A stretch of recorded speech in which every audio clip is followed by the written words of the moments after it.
Parents, welcome to Avyukt channel. उससे पहले video हम स्टार्ट करें, आप देख लीजिए अव्युक्त का वॉल डेकोरेशन। हम अव्युक्त को रोकते नहीं हैं बिकॉज उसको ये करना पसंद है। तो आज हम बात करने वाले हैं कि हम अपने बच्चे की अंडरस्टैंडिंग पर कैसे काम करें। तो जब ऑटिज़म का डायग्नोसिस हमें मिलता है तो यूजुअली हमें पता होता है कि हमारे बच्चे के अंदर कोई अंडरस्टैंडिंग नहीं है, बच्चा हमारी बात नहीं समझ रहा है और हमारी बातों का रिप्लाई नहीं कर रहा है। ऑब्वियसली यही रीज़न होता है जिसकी वजह से हम बच्चे को डॉक्टर के पास लेके जाते हैं। बिकॉज मुझे नहीं लगता कि कोई भी पेरेंट ADHD की वजह से अपने बच्चे को लेके जाएगा। बिकॉज अगर बच्चा बोल रहा है और समझ रहा है और यहाँ वहाँ भाग रहा है तो हमारे यहाँ पे ये मान के ऐसा समझा जाता है कि बच्चा बहुत ही ज़्यादा नॉटी है। तो ADHD का डायग्नोसिस यूजुअली बच्चे को तब मिलता है जब वो स्कूल में चला जाता है और स्कूल में बैठ नहीं रहा है, टीचर्स कंप्लेन कर रहे हैं तब। लेकिन ऑटिज़म का उल्टा सिचुएशन होता है। तो अब हमें ऑटिज़म का डायग्नोसिस मिल गया है, हम अपने फियर से ओवरकम कर चुके हैं और अब हमने डिसाइड किया है कि हमें अपने बच्चे की अंडरस्टैंडिंग पे काम करना है। बिकॉज़ एक चीज़ मान के चलिए पेरेंट कि आप थेरेपिस्ट पे डिपेंडेंट रहेंगे तो आपका बच्चा बहुत ही स्लोली इम्प्रूव करेगा।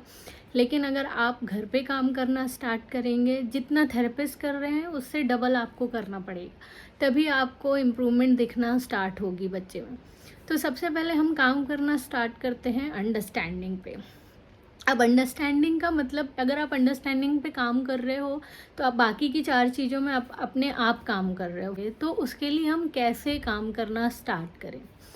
तो जब अव्युक्त का डायग्नोसिस मिला था एट 2.5 ईयर ऑफ एज, उसकी अंडरस्टैंडिंग बिल्कुल भी नहीं थी।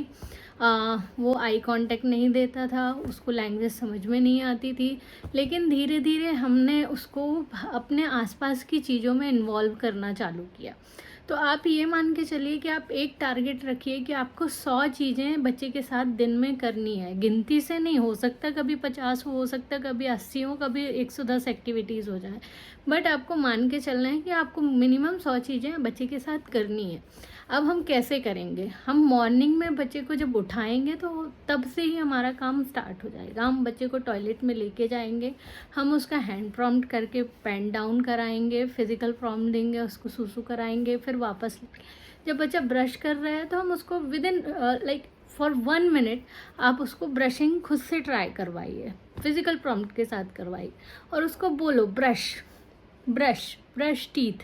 मतलब अपने वर्ड्स को मिनिमम कर देना है और फिज़िकल एक्टिविटीज़ के थ्रू बच्चे के दिमाग में डालना शुरू करना है कि इस चीज़ को ये बोलते हैं। तो ऐसे ही आपका जब कोई भी आपके घर में आ रहा है, दूध वाला आ रहा है, सब्जी वाला आ रहा है, प्रेस वाला आ रहा है, कोई भी आ रहा है, आप बच्चे से डोर ओपन कराइए।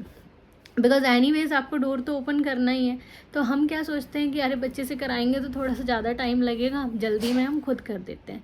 तो ऐसा मत करिए, आप बच्चे को लेके जाइए फिजिकल प्रॉम्प्ट के साथ और बच्चे से डोर ओपन कराइए और सिर्फ इतना बोलिए डोर ओपन। सिमिलरली जब वो जाने लगे तो डोर क्लोज, आप वेव करवाइए हाथ से, बाय बाय।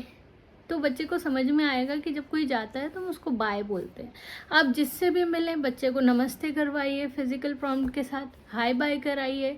आप बच्चे से जब आप उसको खाना खिला रहे हो तो आप जल्दी में मत रखिए कि खाना खा लिया, मैं प्लेट रख के आती हूँ। आप बच्चे का फिजिकल प्रॉम्प्ट दीजिए, हाथ पकड़िए और उसको खाना अपनी प्लेट सिंक में रखने के लिए बोलिए। उसको अपने साथ दूसरी एक्टिविटीज़ में इन्वॉल्व करिए। आटा लगा रहे हो आप तो थोड़ा सा आटा उसको दीजिए, उससे बोलिए कि प्ले करो इससे। वो बच्चा जब किचन में बैठ के आपके साथ प्ले करेगा तो वो देखेगा। हो सकता है वो वहाँ से भागने की ये सारी चीज़ें बाद में आती हैं। इनिशियली आप लेना देना और ये सारी एक्टिविटीज़ कराइए। सबसे ज़्यादा दे दो और ले लो एक्टिविटी कराइए। पापा को कोई भी सामान दीजिए, पापा से बोलिए इसको वापस दे दो ले लो, दे दो ले लो, ये एक्टिविटी कराइए। इसके बाद हम लोग चाहते हैं अब बच्चे को उसकी सराउंडिंग्स के बारे में सिखाना, कि उसको पता होना चाहिए कि वो जिस चीज़ में पानी पी रहा है उसको ग्लास बोलते हैं, जिस चीज़ से खाना खा रहा है उसको स्पून बोलते हैं। तो आप आइडेंटिफिकेशन कराइए। हम लोग क्या करते हैं, पिक्चर्स पे चले जाते हैं, हम फ्लैश कार्ड ले आते हैं, हम बुक्स ले आते हैं, हम उससे बच्चे को दिखाना चालू करते हैं, देखो ये स्पून है, ये कटोरी है, ये बाउल है। ये ऐसे बच्चे नहीं सीखते इनिशियली। हमें बच्चे को 3D ऑब्जेक्ट के थ्रू ही सिखाना है, स्टार्ट करना है कि बच्चे को पता होना चाहिए। आपने उसके सामने ग्लास रख दिया, कटोरी रख दिया, चम्मच रख दिया, आपने शुरू के 7 दिन केवल पॉइंटिंग कराई, कि ये कटोरी है, ये चम्मच है, ये ग्लास है, ये टूथब्रश है।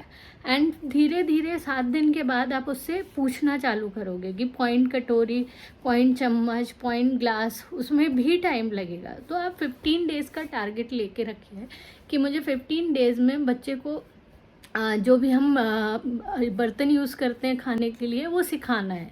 फिर आप दूसरी चीज़ों में लेके आइए, ड्रेसिंग अप थिंग्स जो हो गई उसको पैंट, शर्ट, शूज़, सॉक्स, ये सारी चीज़ें सिखाइए। तो एक बार बच्चा अपने सराउंडिंग्स के बारे में अवेयर हो गया, वो पहचानने लगा कि मम्मा मुझे बोल रही है कि स्पून कहाँ है तो मुझे पता है कि ये स्पून है, मुझे फ़ैन पूछा जा रहा है तो फ़ैन कहाँ है तो फ़ैन उसको वो आपको पॉइंट कर दे। फिर आप दूसरी चीज़ों पे स्विच कर सकते हो। तो आपको बच्चे को जो हम डेली कमांड्स देते हैं ना, उनके बारे में पहले अवेयर कराना है, instead of jumping into academics कि नहीं मेरा बच्चा नंबर सीख ले, मेरा बच्चा एनिमल आइडेंटिफाई करने लग जाए, मेरा बच्चा अल्फ़ाबेट आइडेंटिफाई करने लग जाए। नहीं जी, पहले बच्चा आसपास की चीज़ें आइडेंटिफाई करने लग जाए। उसको पता हो कि चेयर कहाँ है, उसको पता हो बेड कहाँ है, उसको पता हो सोफ़ा कहाँ है, उसको पता हो टेबल कहाँ है। तो ये सारी चीज़ें सिखाना सबसे पहले सबसे ज़्यादा इम्पॉर्टेंट है। फिर आप उसके बाद जंप करिए कि मेरे बच्चे के अंदर सिटिंग टॉलरेंस नहीं है, मेरे बच्चे के अंदर आई कांटेक्ट नहीं है, मेरे बच्चे के अंदर ये नहीं है, वो नहीं है। ये सारी चीज़ें आप बाद में काम करेंगे, पहले आप बच्चे को सराउंडिंग सिखाइए, उसकी अंडरस्टैंडिंग लाने पे काम करिए। फिर जाके हम बच्चे को सेंसरी प्ले पे ले आएंगे, रेपो बिल्डिंग पे ले आएंगे, जहाँ पर बच्चा हमारे साथ बैठ के हमसे बात करना पसंद करे और हमारे साथ प्ले करना पसंद करे। उसको पता ही नहीं मेरे आसपास माँ बाप है, तो वो कैसे माँ बाप के साथ खेलेगा, उसको कोई मतलब नहीं है, उसकी अपनी दुनिया है। हमें उस दुनिया से अपने बच्चों को खींच के वापस अपनी दुनिया में लेके आना है। वो तभी आएगा जब बच्चा हमारे आसपास के बारे में, उसकी चीज़ों के बारे में पता चलेगा। उसको पता होगा कि प्लेग्राउंड कहाँ है, उसको पता होगा स्लाइड कहाँ है, उसको पता होगा स्विंग कहाँ है। और वो 3D ऑब्जेक्ट से बच्चे 100% ज़्यादा स्पीड से सीखते हैं रियल थिंग से। आप लेके जाओ पार्क में, बच्चे को सिखाओ कि ये स्विंग है, ये स्लाइड है, बच्चा सीखेगा। जब आप इन सब चीज़ों से काम करना स्टार्ट करोगे, आपको अपने आप बच्चे में चेंज दिखना चालू हो जाएंगे। अगर एक बार भी आपने बोला कि बच्चे को सिट डाउन और वो सिट डाउन करने लग गया, तो बाकी के वो 100 कमांड अपने आप सीखने स्टार्ट कर देगा। आप एक कमांड सीखने पे फोकस करो, पहले दे दो ले लो। अगर बच्चे ने दे दो ले लो रिस्पॉन्ड करना स्टार्ट कर दिया, तो बाकी के कमांड वो अपने आप सीखने लगेगा। लेकिन 100 चीज़ें एक साथ मत जंप करिए, एक एक करके चलिए।